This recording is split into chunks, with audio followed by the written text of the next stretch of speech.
আসসালামু আলাইকুম। সবাইকে স্বাগত জানাচ্ছি আমার দেশ ইভিনিং নিউজে। সঙ্গে আছি আমি মাহবুবুর রহমান ইমন। শুরুতেই শিরোনাম। চিরনিদ্রায় শায়িত বিপ্লবী হাদি। জাতিসংঘ মহাসচিবের সমবেদনা, দ্রুত নিরপেক্ষ তদন্তের আহ্বান। লন্ডনের পথে জুবাইদা রহমান।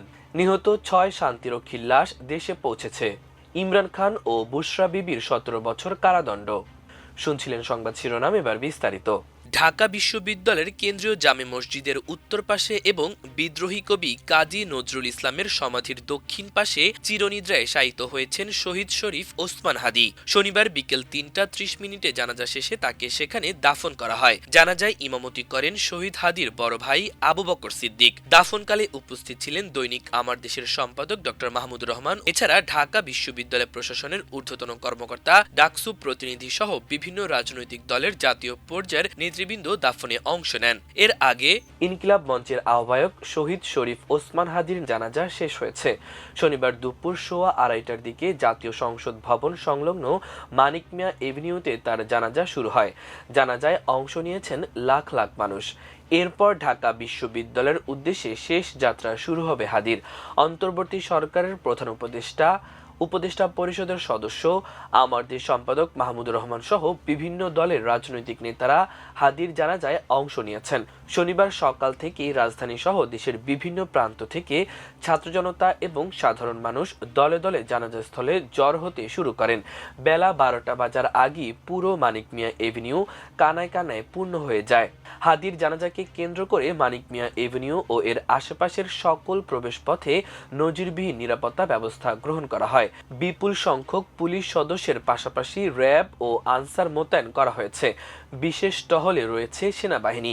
আইন শৃঙ্খলা পরিস্থিতি নিয়ন্ত্রণে রাখতে 1000 বডি অন ক্যামেরা সহ অত্যাধুনিক প্রযুক্তির ব্যবহার নিশ্চিত করেছে পুলিশ প্রশাসন। হৃদরোগ ইনস্টিটিউটের হিমঘর থেকে সহযোদ্ধা ও সমর্থকদের অংশগ্রহণে একটি বিশাল শোক মিছিলের মাধ্যমে হাদির লাশ জানাজার মাঠে নিয়ে আসা হয়। ইনকিলাব মঞ্চের পক্ষ থেকে জানানো হয়েছে, শহীদ হাদির পরিবারের বিশেষ ইচ্ছা ও দাবির প্রতি শ্রদ্ধা জানিয়ে তাকে ঢাকা বিশ্ববিদ্যালয়ের কেন্দ্রীয় মসজিদের জাতীয় কবি কাজী নজরুল ইসলামের কবরের পাশে সমাহিত করা হবে। গত 12 ডিসেম্বর বিজয়নগর এলাকায় নির্বাচনী প্রচারণার সময় মোটরসাইকেলে আসা সন্ত্রাসীদের গুলিতে মাথায় গুরুতর আঘাত পাওয়ার পর থেকেই হাদির শারীরিক অবস্থা আশঙ্কাজনক ছিল। সিঙ্গাপুর জেনারেল হাসপাতালে দীর্ঘ লড়াই শেষে গত 18 ডিসেম্বর রাতে হাদি শেষ নিঃশ্বাস ত্যাগ করেন। 19 ডিসেম্বর সন্ধ্যায় তার মরদেহ বাংলাদেশে পৌঁছালে বিমানবন্দরে এক হৃদয় বিদারক পরিস্থিতি সৃষ্টি হয়। সিঙ্গাপুর থেকে বিমান বাংলাদেশ এয়ারলাইন্সের একটি ফ্লাইটে তার কফিন দেশে আনা হয়। গণঅভ্যুত্থানের পর থেকে হাদি তরুণ প্রজন্মের কাছে সাহসের এক মূর্ত প্রতীক হয়ে উঠেছিল, যার প্রতিফলন আজ মানিক মিয়া এভিনিউতে মানুষের এই উপচে পড়া ভিড়ে স্পষ্ট হয়ে উঠেছে। ইনকিলাব মঞ্চের মুখপাত্র শরীফ ওসমান বিন হাদির হত্যার নিন্দা জানিয়েছেন জাতিসংঘের মহাসচিব আন্তোনিও গুতেরেস। শনিবার এক ব্রিফিংয়ে জাতিসংঘ মহাসচিবের মুখপাত্র স্টিফেন ডুজারিক বিষয়টি জানান। জাতিসংঘের ভেরিফাইড ফেসবুক পেজে বিষয়টি জানানো হয়েছে। ব্রিফিংয়ে স্টিফেন ডুজারিক জানান, মহাসচিব শরীফ ওসমান বিন হাদির হত্যার নিন্দা জানিয়েছেন এবং তার পরিবারের প্রতি সমবেদনা জানিয়েছেন। ডুজারিক জানান, জাতিসংঘ মহাসচিব কর্তৃপক্ষের প্রতি আন্তর্জাতিক মানবাধিকার মানদণ্ডের সাথে সংহতিপূর্ণ একটি দ্রুত, নিরপেক্ষ, পুঙ্খানুপুঙ্খ এবং স্বচ্ছ তদন্ত পরিচালনা করার আহ্বান জানিয়েছেন। তিনি জানান, মহাসচিব শান্তি বজায় রাখার আহ্বান জানিয়েছেন এবং ফেব্রুয়ারিতে নির্বাচনের আগে শান্তিপূর্ণ নির্বাচনী পরিবেশ বজায় রাখার জন্য সংশ্লিষ্ট সকলকে সহিংসতা থেকে বিরত থাকার, উত্তেজনা কমানোর এবং সর্বাধিক সংযম প্রদর্শনের আহ্বান জানিয়েছেন। শাশুড়ি বেগম খালেদা জিয়ার পাশে 2 সপ্তাহ থেকে লন্ডনের উদ্দেশ্যে ঢাকা ছেড়েছেন বিএনপির ভারপ্রাপ্ত চেয়ারম্যান তারেক রহমানের সহধর্মিণী ডক্টর জুবাইদা রহমান।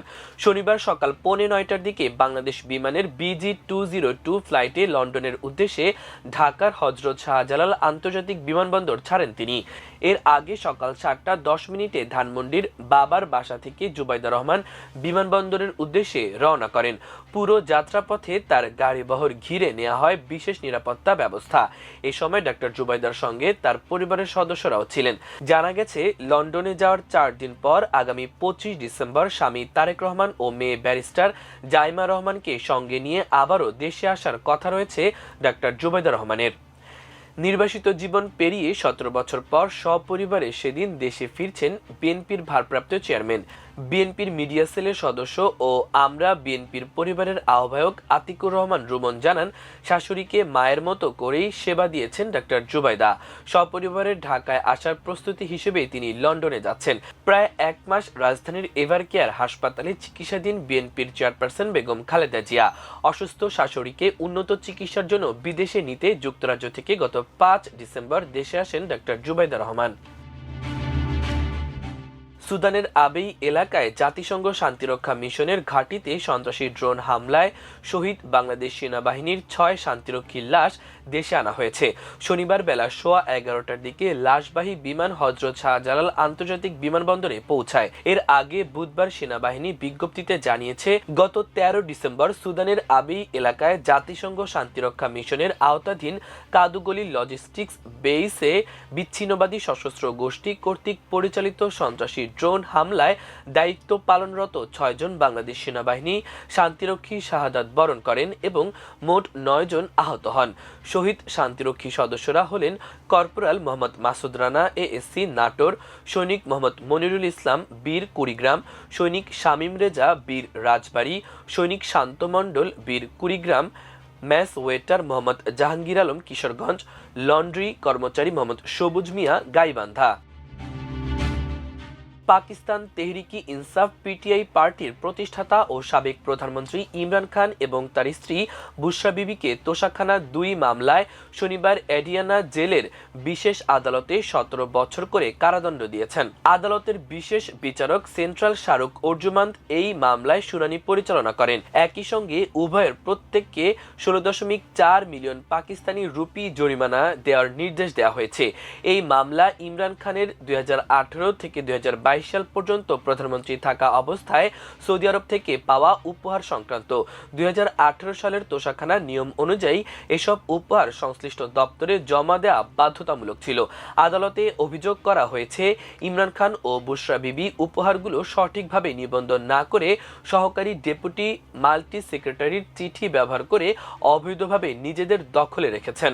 উপহারের মূল্য প্রায় 38 মিলিয়ন ইউরো। জাতীয় রাজস্বে ক্ষতি উপহারগুলোর কম মূল্যায়নের ফলে 35.28 মিলিয়ন রুপি ক্ষতি হয়েছে। মামলায় উল্লেখ করা হয়েছে, 2021 সালের মে মাসে সৌদি আরবে এক সফরে বুশরা বিবিকে উপহার হিসেবে দেয়া একটি জুয়েলারি সেট, যার মধ্যে ছিল আংটি, ব্রেসলাইট, নেকলেস এবং ইয়াররিং, এই মামলার অংশ।